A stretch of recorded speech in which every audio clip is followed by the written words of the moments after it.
일어나서 하나님 말씀을 봉독해 올리겠습니다. 다 함께 일어나셔서 하나님 말씀을 봉독해 올리겠습니다. 하나님 말씀은 마가복음 14장 22절에서 26절에 있는 말씀입니다. 제가 한 절, 여러분이 한 절 받들어 봉독하겠습니다. 저희가 먹을 때 예수께서 떡을 가지사 축복하시고 떼어 제자들에게 주시며 가라사대 받으라 이것이 내 몸이니라 하시고 또 잔을 가지사 살해하시고 저희에게 주시니 다 이를 마시매 가라사대 이것은 많은 사람을 위하여 흘리는 바 나의 피 곧 언약의 피니라. 진실로 너희에게 이르노니 내가 포도나무에서 난 것을 하나님 나라에서 새 것으로 마시는 날까지 다시 마시지 아니하리라 하시니라. 같이 읽겠습니다. 이에 저희가 찬미하고 감람산으로 나가니라. 앉으십시오. 오늘 본문의 말씀으로 나를 기념하라 라는 제목으로 여러분과 함께 말씀을 나누겠습니다. 1517년 10월 31일 지금의 할로윈에 해당하죠.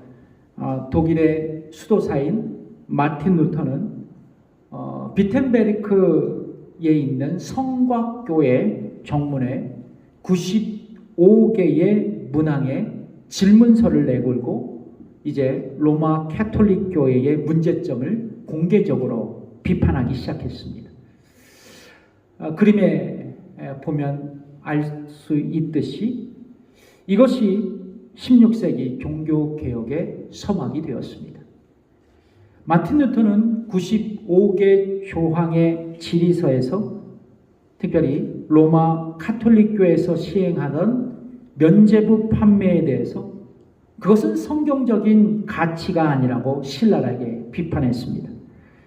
이 95개 조항의 질의서에 세 가지 논점이 있는데요. 하나는 독일 돈이 이제 로마에 가서 이탈리아 로마에 가서 성 베드로 성당을 건축하는데 소요되는 것, 그리고 교황이 연옥에 대한 권세를 쥐고 있다는 것, 그리고 면죄부와 더 나아가 면죄부 판매를 반대한다는 내용의 그 내용과 요점을 이 95개 조항 내용에 포함되어 있었습니다. 95개 조항 중에 21번째 조항은 이렇게 면죄부의 부당성에 대해서 지적하고 있습니다. 제가 읽어드릴게요.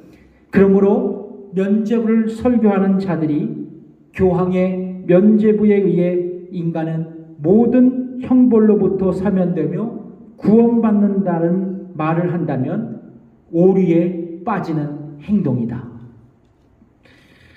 여러분, 면죄부는요, 역사적으로 보면 십자군 전쟁에서 전사하거나 그리고 살아서 돌아온 사람들에게 아담이 지었던 원죄의 심판을 사면해 준다는 의미에서 그들에게 면죄부를 발급해 줬습니다. 그러나 십자군 전쟁으로 막대한 비용이 들어가게 돼요. 십자군 전쟁이 단기간 끝난 전쟁이 아닙니다. 오랜 기간 동안 지속되니까 비용이 들어가게 되죠.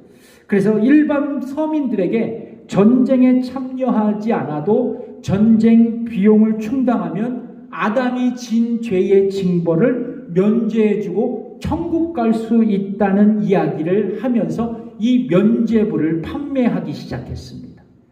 그리고 그 돈으로 십자군 전쟁에 그 막대한 비용을 쓰게 되었던 거죠. 근데 세월이 흘러서 이제 16세기가 되었습니다. 로마 캐톨릭 교황 율리오 2세라는 사람이 있는데 이때부터 이제 면죄부를 판매한 돈으로 전쟁 비용이 아니라 성 베드로 성당의 건축 비용으로 쓰게 되었습니다. 여러분 옆 성 베드로 성당 보이죠? 네, 저 성당입니다.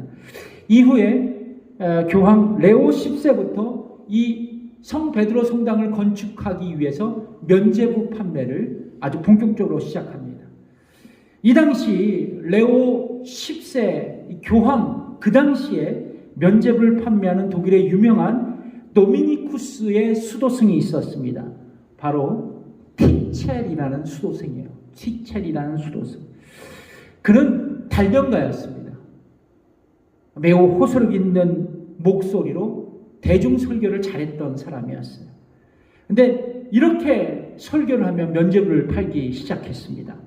면죄부는 죄인들을 침례보다 더 깨끗하게 만들며 타락 이전의 아담보다 더 깨끗하게 만들 뿐만 아니라 면죄부를 판매하는 자의 십자가는 그리스도의 십자가만큼 효력을 갖고 있다. 그 당시 유럽 캐톨릭 신자들이죠. 로만 캐톨릭 신자들은 캐톨릭 교회에서 주장하는 연옥에 대해서 매우 관심을 가졌던 사람들입니다. 지금도 마찬가지예요.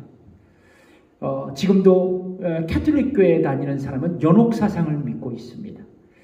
쉽게 말해서 연옥은 뭐냐면 천국과 지옥이 있는데 그 중간 지대가 있다는 거예요. 그걸 연옥이라고 부릅니다. 그러니까 예수님 믿고 이 땅에서 완전한 삶을 살고 죽으면 천국. 반대로 예수님을 불신하고 사악한 상태에서 그냥 죽으면 지옥. 근데 예수님을 믿으면서도 어정쩡한 삶을 살다가 죽은 영혼이 가는 곳, 그곳에서 형벌을 받는 곳이 연옥이라고 말합니다. 카톨릭 교회의 주장에 의하면 아마도 저와 여러분은 아마도 연옥행일 거예요. 연옥행, 다 연옥에 가시는 분들. 그래서 그 연옥에서 형벌을 받고 고통을 당하는 겁니다. 결국 유럽 사람들은, 캐톨릭을 믿는 신자들은 고통스러운 연옥의 기간을 줄이기 위해서 뭐를 사요? 면죄부를 사기 시작합니다. 면죄부를 사기 시작해요. 그리고 이미 죽은 성인들, 그러니까 캐톨릭에서 기도하는 세인트들이 있잖아요. 성인들까지 동원하면서 기도드리면서 그들에게 남아있는 공덕을 구하는 짐 풍경이 벌어지게 되었습니다. 그래서 지금도 로마 캐톨릭 교회에서는 성자들에게 기도하는 거예요. 그들에게 남아있는 공덕을 나에게서 빌어서 내가 결코 연옥에 들어가지 않도록 말입니다. 참 굉장히 미신적인 생각이죠. 그래서 면죄부 판매의 달인이었던 수도승 요한 티첼은 이런 설교를 자주 했다고 합니다. 면죄부는 하나님의 가장 고귀하고 소중한 선물입니다. 왜냐하면 이 면죄부가 사람의 영혼을 구원하기 때문입니다. 이 면죄부는 용서치 못할 죄가 없습니다. 면죄부는 산자뿐만 아니라 죽은 자의 죄도 사할 수 있습니다. 여러분, 지금 여러분의 부모가 저 지옥에서 저 연옥에서 애타게 울부짖고 있는 소리가 들리지 않습니까? 지금 여러분의 부모의 영혼을 연옥에서 구할 수 있습니다.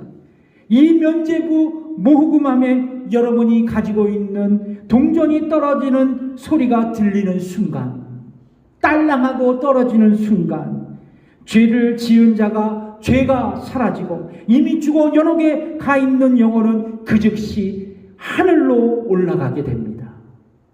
이 유명한 설교에 독일의 국민들은 귀가 솔깃한 거예요.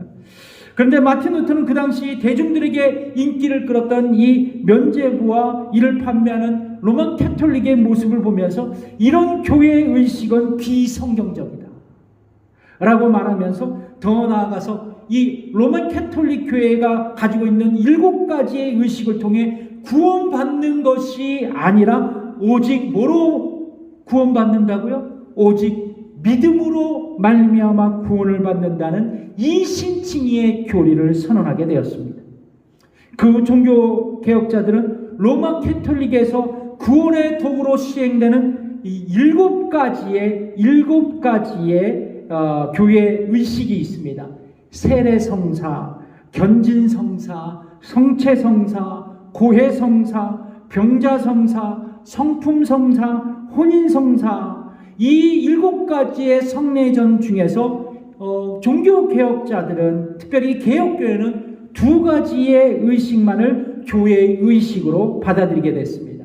그것이 바로 침례 의식과 그리고 주의 만찬이었던 것입니다. 그래서 우리 교회가 속한 SBC 교단에서도 교회 의식으로 이 두 가지 의식, 침례와 주의 만찬을 채택하고 순종하고 있는 것입니다.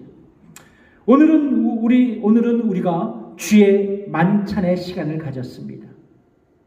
성경에 보면 주의 만찬에 대한 직접적인 언급이 있는데요. 그 말씀은 공관복음서 마태, 마가, 누가복음에 있고요. 그리고 그 복음서를 기초로 사도 바울은 고린도 11장에서 주의 만찬에 대한 이야기를 기록했습니다. 그렇다면 여러분, 성경이 말씀하시는 주의 만찬은 우리에게 어떤 의미로 다가오는가? 주의 만찬을 통해 우리는 어떤 레슨을 얻을 수 있을까요? 이제 저희가 주의 만찬을 거행했죠? 그러면 이 말씀을 들으시면 여러분, 이 말씀에 확신이 가실 거예요. 자, 첫 번째 읽어보겠습니다. 시작. 주의 만찬은 예수님께서 제정하신 교회 의식입니다. 첫 번째 다시 한번 읽어보겠습니다. 시작. 주의 만찬은 예수님께서 제정하신 교회 의식입니다. 여러분, 종교개혁 이후 넘어가 주실래요? 개신교는 크게 네 가지의 줄기로 발전해 왔습니다. 구교는요, 원래는 1300년도에 구교가 나눠졌어요. 로만 캐톨릭과 그리스 정교회로 나누어졌습니다. 자, 그런데 이제 종교개혁 이후 개신교가 네 개로 나눠졌다는 거예요. 뭐냐면 루터교, 그리고 개혁교회, 그리고 재침례교회, 그리고 영국 성공회입니다. 예. 자, 그런데 우리 침례교는 없잖아요. 예. 근데 저기 글자가 비슷한 게 있죠. 그래서 사람들은 이런 오해를 합니다. 우리가 속한 침례교회는 재침례교회의 후예였다. 그런데 그것은 결코 아닙니다. 저희는 영국 성공회에서 분리되어 나온 사람들이에요. 영국 성공회에서 분리되어 나온 사람들입니다. 여러분, 영국 성공회는요, 국가교회예요. 그러니까 뭐냐면 국가가 교회를 통제합니다. 그러니까 성공회의 수장은 자연히 누구예요? 영국 국왕이겠죠. 그리고 이제 목사들을 이제 국가에서 임명을 합니다. 그래서 여러분, 개인의 신앙생활도 국가가 간섭할 수 있다는 거예요. 결과적으로 신자들의 자유로운 신앙생활은 보장되는 것은 아닙니다. 보장될 수도 있고 아닐 수도 있고.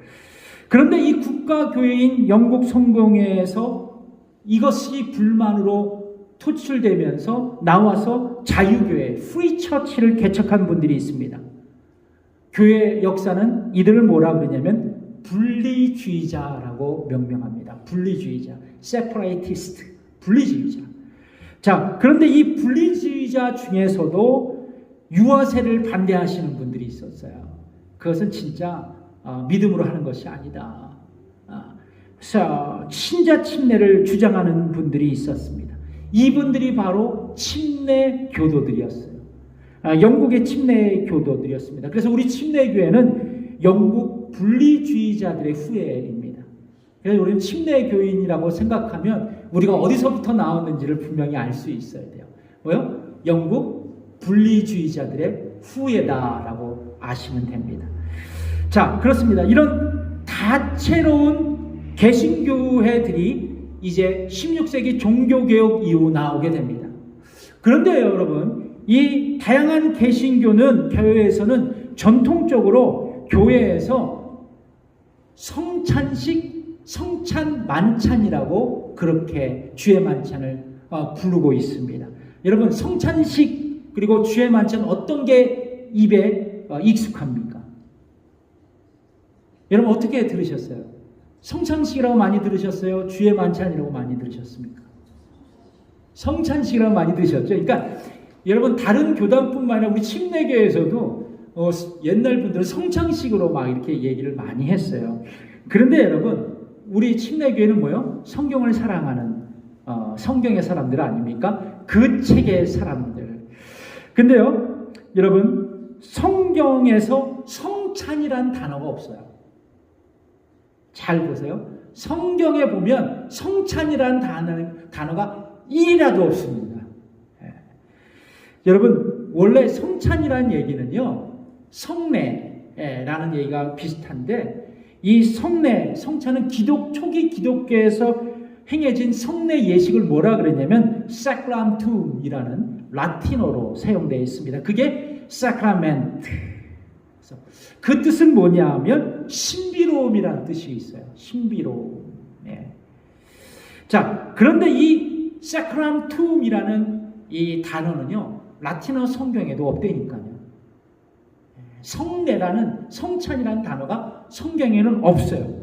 그런데 여러분, 고린도전서 11장 20절에 보면, 거기에 보면 주의 만찬, Lord's Supper라고 기록되어 있습니다. 한번 여러분 읽어볼까요? 11장 20절 시작. 그런즉 너희가 함께 모여서 주의 만찬을 먹을 수 없으니. 그러니까 사도 바울은 이 성찬을 뭐라고 표현하고 있어요? 주의 만찬으로 표현하고 있는 거예요. 그래서 여러분, 우리는 성찬, 그리고 성찬식, 성찬이라고 부르지만 성경은 오히려 뭐라고 부르고 있습니까? 주께서 베푸신 식사, 주의 만찬, 주의 만찬으로 기록되어 있다는 거죠. 그래서 여러분, 우리 주의 만찬은 주님께서 제정하신 말하자면 의식이지만, 중요한 것은 성례전이라는 용어가 아니라 주의 만찬이라는 것을 여러분 꼭 기억해 주셨으면 좋겠습니다. 자, 오늘 본문 마가복음 15장에 보면 예수님은 십자가의 죽음을 앞두시고 사랑하는 제자들과 유월절 식사를 준비하셨습니다. 한번 읽어볼까요? 마가복음 14장 16절 시작. 제자들이 나가 성내로 들어가서 예수의 하시던 말씀대로 만나 유월절을 예배하니라. 여러분, 대대로 유대인들은요, 유월절을 지켰어요. 여러분, 유월절은 뭐예요? 여호와 하나님께서 이스라엘 백성을 애굽으로부터 구원하시기 위해서 마지막으로 장자의 재앙을 결정타로 애굽 사람들에게 날리셨죠. 그 재앙이 이스라엘 백성들에게 미치지 못하도록 흠없는 어린 양을 잡아서 그 피를 집 좌우 문설주와 임방에 바르게 해서 하나님의 심판이 넘어가도록, pass over 하도록 면하게 하신 구원의 사건이었습니다. 자, 출애굽기 12장 6절에서 7절에 있는 말씀을 읽어보겠습니다. 시작. 이달 14일까지 간직하였다가 해 질 때에 이스라엘 회중이 그 양을 잡고 그 피로 양을 먹을 집 문 좌우 설주와 임방에 바르고. 자, 흥미로운 것은 유월절 이 희생의 제사가 끝나면 그날 밤 가족들은 공동의 식사를 가졌습니다. 이때 함께 모여서 가족들이 먹은 음식이 뭐냐면 구운 어린 양 고기, 그리고 누룩 없는 떡, 그리고 쓴 나물 먹었어요. 그게 출애굽기 12장 8절과 9절에 있는 말씀이거든요. 읽어보겠습니다. 시작. 그날 밤에 그 고기를 불에 구워 무교봉과 쓴 나물과 아울러 먹되 난로나 물에 삶아서나 먹지 말고 그 머리와 정강이와 내장을 다 불에 구워 먹었다고 말입니다. 그러니까 유월절 식사를 통해 이스라엘 백성들은 유월절 사건을 여호와의 절기로 삼아서 여호와 하나님께 예배하면서 가족들과 함께 유월절 음식을 나누면서 뭐를 기억했어요? 자기 조상들을 애굽에서 구원하신 그 하나님의 은혜를 기억한 거예요. 그리고 기념한 겁니다. 그리고 감사했던 것이죠. 예수님은 바로 이런 유월절 만찬을 제자들과 함께 하시면서 주의 만찬을 제정하셨어요. 그리고 유월절 식사에 새로운 영적인 의미를 부여하셨습니다. 그것이 바로 오늘 우리가 읽은 오늘 본문인 마가복음 14장 22절에서 24절에 있는 말씀이에요. 우리 다시 중요한 구절이기 때문에 읽겠습니다. 시작. 저희가 먹을 때에 예수께서 떡을 가지사 축복하시고 떼어 제자들에게 주시며 가라사대 받으라 이것이 내 몸이니라 하시고 또 잔을 가지사 사례하시고 저희에게 주시니 다 이를 마시매 가라사대 이것은 많은 사람을 위하여 흘리는 바 나의 피 곧 언약의 피니라. 그렇습니다. 예수님은 죄로 영원히 죽을 수밖에 없는 우리를 구원하시기 위해 십자가 위에서 예수 어린 양으로서 피 흘려 죽으셨는데 이 앞으로 있을 모든 십자가의 그 피 흘리심을 제자들에게 은혜로 기억하라고 떡을 떼며 잔을 마실 때마다 나를 기념하라고 그렇게 가르치셨던 것입니다. 그래서 성도 여러분, 우리는 이제 문설주와 임방에 발랐던 짐승의 피를 기억하는 게 아니에요.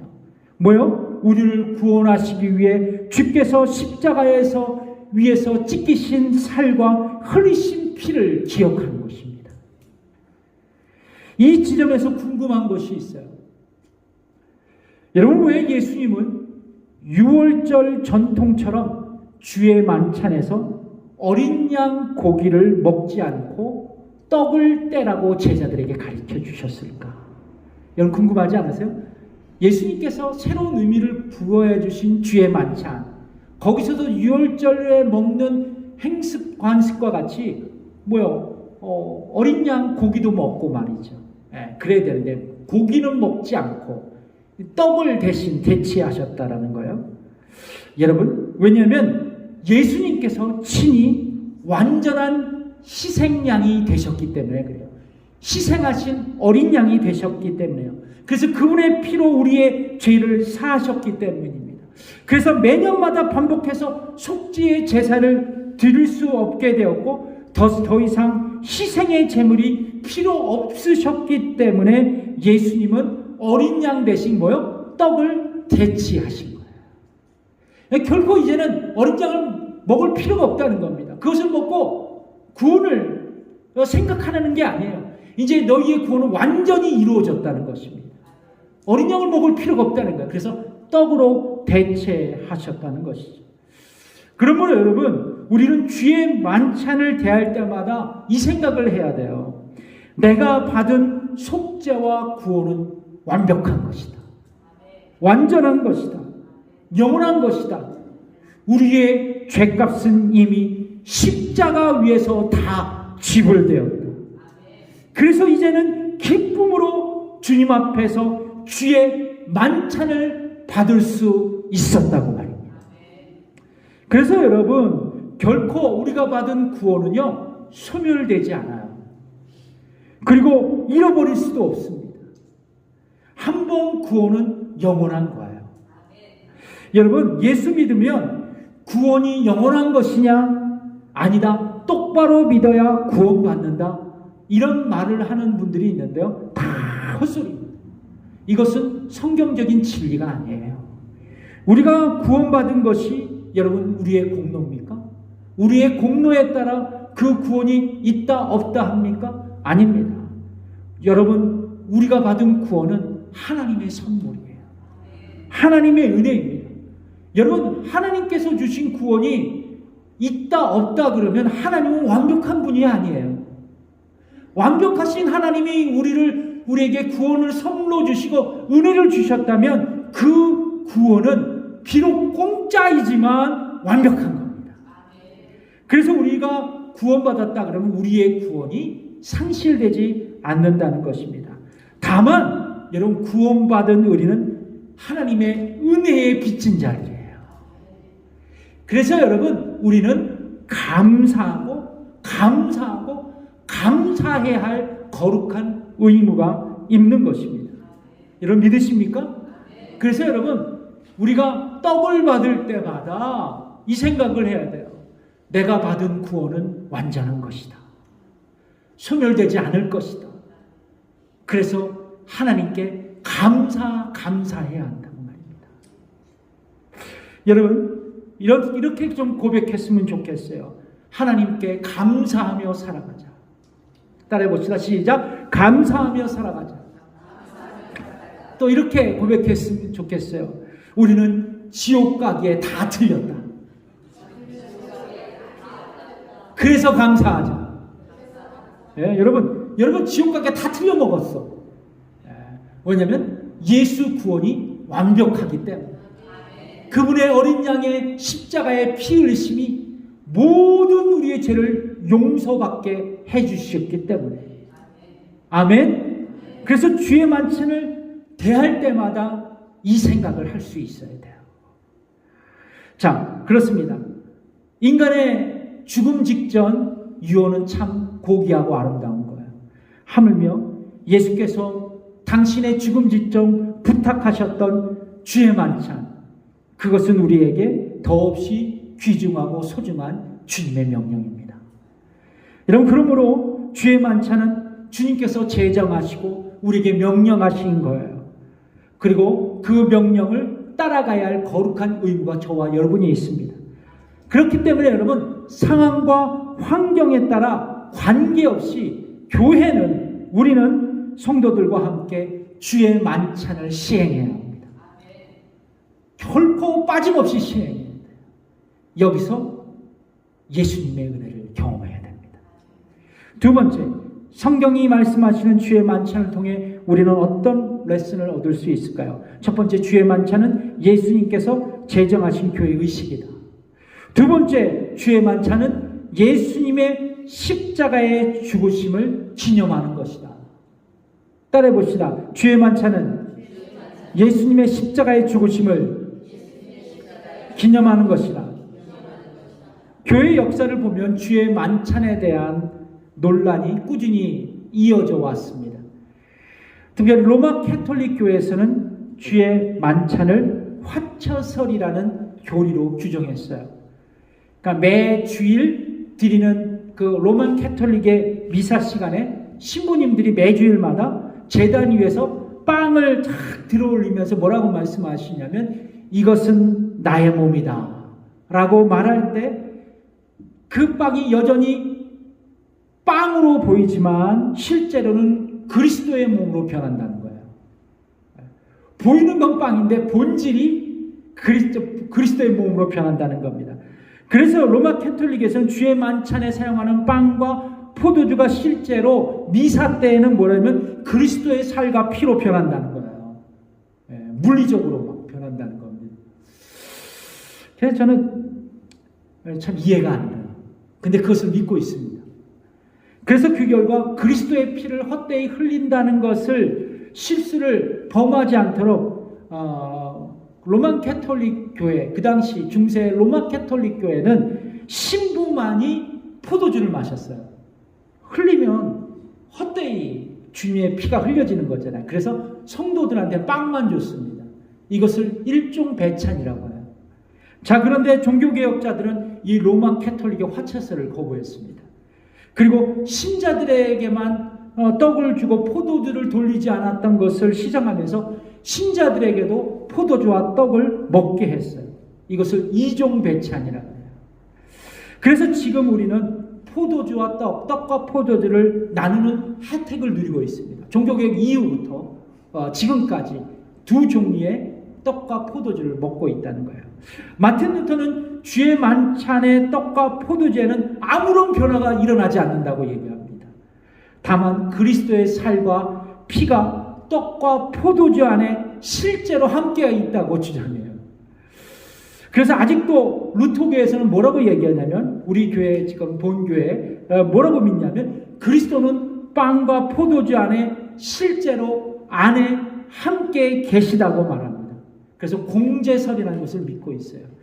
그런데 여러분, 이 로만 캐톨릭 교회와 이 루터 교회는 다 똑같아요. 50보 100보야.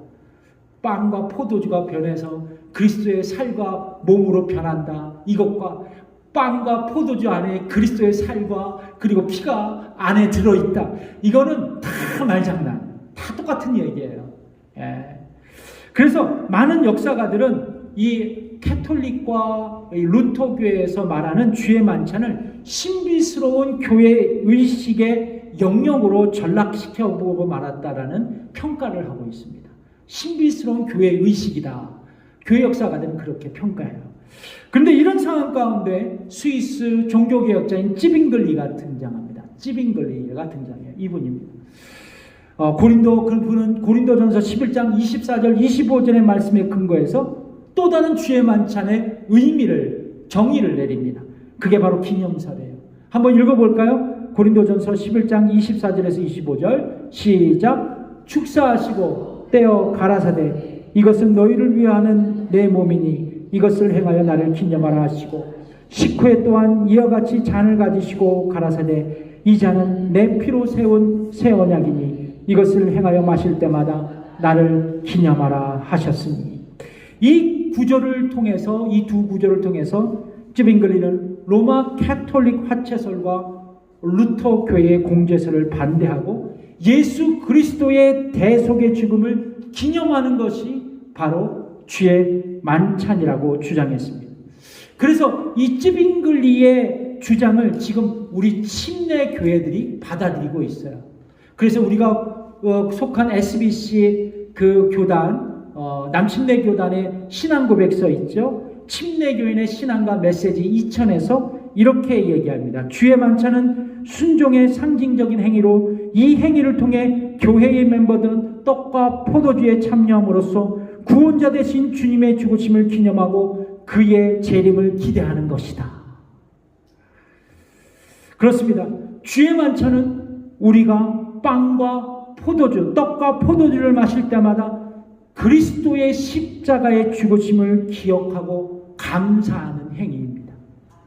우리가 먹은 포도주와 떡에 실제로 예수 그리스도의 살과 피가 없지만 우리가 주의 만찬을 시행하는 과정에서 우리의 생각과 마음은 예수 그리스도의 십자가에 집중하는 것입니다.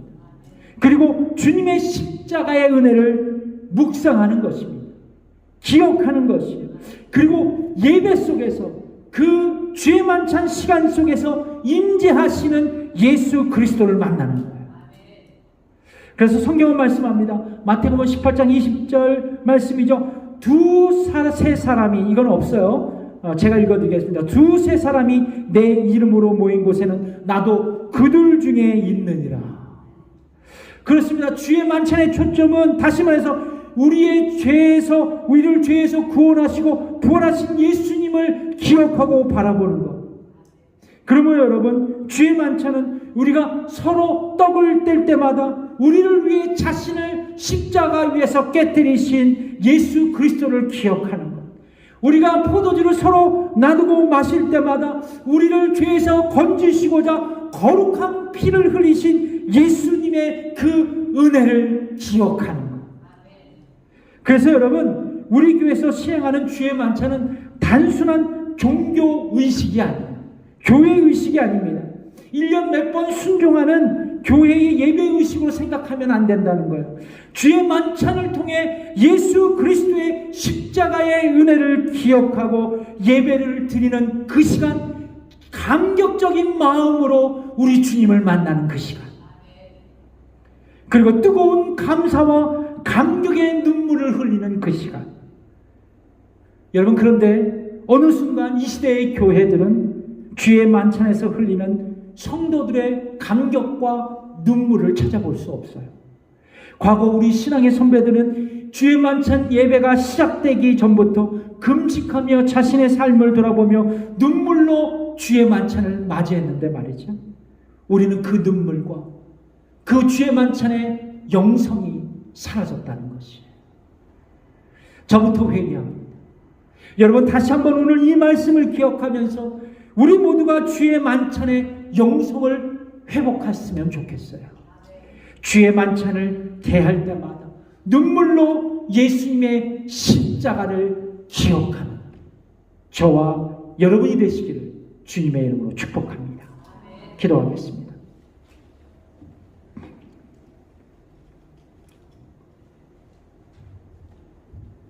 이 시간 기도하실 때 이렇게 기도했으면 좋겠습니다.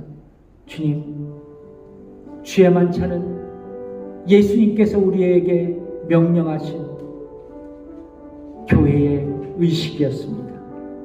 그래서 교회와 우리는 반드시 주의 만찬에 순종해야 하는 겁니다. 또한 주의 만찬을 통해 그냥 교회 의식과 예배의 시간이 아니라 이 시간 진정으로 예수님을 만나는 시간이 되길 원합니다. 예수님의 십자가의 은혜를 기억하며 이제 내가 그 구원에 감사하며 살아가겠다는 그 결단을 우리가 하기를 원합니다. 이러한 결단의 기도의 제목으로 함께 기도했으면 좋겠습니다. 함께 기도하겠습니다. 하나님 아버지 감사합니다. 오늘도 우리 성도들과 함께 아버지 주의 만찬에 대한 성경적 의미를 함께 나누고 아버지 하나님 고백했습니다. 아버지 하나님, 우리 성도들이 이제 주의 만찬을 대할 때마다 예수님의 명령이었고 예수님의 십자가의 죽으심을 기억하는 시간인 것을 알게 하여 주셔서 온전히 다음 주의 만찬 때는 우리가 눈물로 감격으로 주의 만찬에 참여하는 아버지 하나님 저희들을 되게 하여 주시옵소서.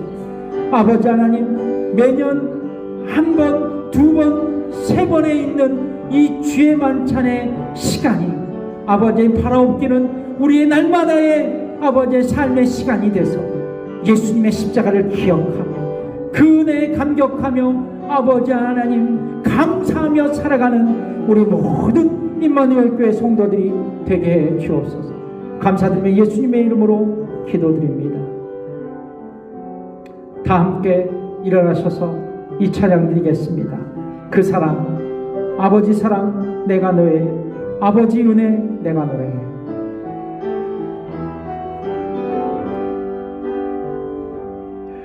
아버지 사랑 내가 노래해, 아버지 은혜 내가 노래해, 아버지 은혜 내가 노래해.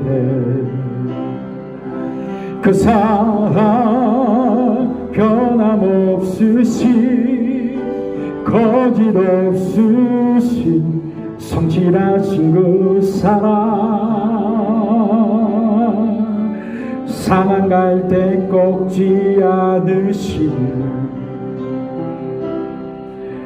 꺼져가는 등불 끄지 않는 그 사랑, 그 사랑 변함없으신 거짓 없으신 성실하신 그 사랑, 사랑, 그 사랑 날 위해 죽으신, 날 위해 다시 사신 예수 그리스도, 다시 오실 그 사랑, 죽음도 생명도 천사도 하늘의 어떤 권세도 끊을 수 없는 영원한 그 사랑 예수. 지금은 우리 주 예수 그리스도의 은혜와 하나님의 무한하신 그 사랑과 성령의 감화, 교통, 역사하심이 오늘 말씀을 받고 도전받고 돌아가는 성도들과 저들의 가정 위에 늘 함께 하시기를 간절히 축원하옵나이다.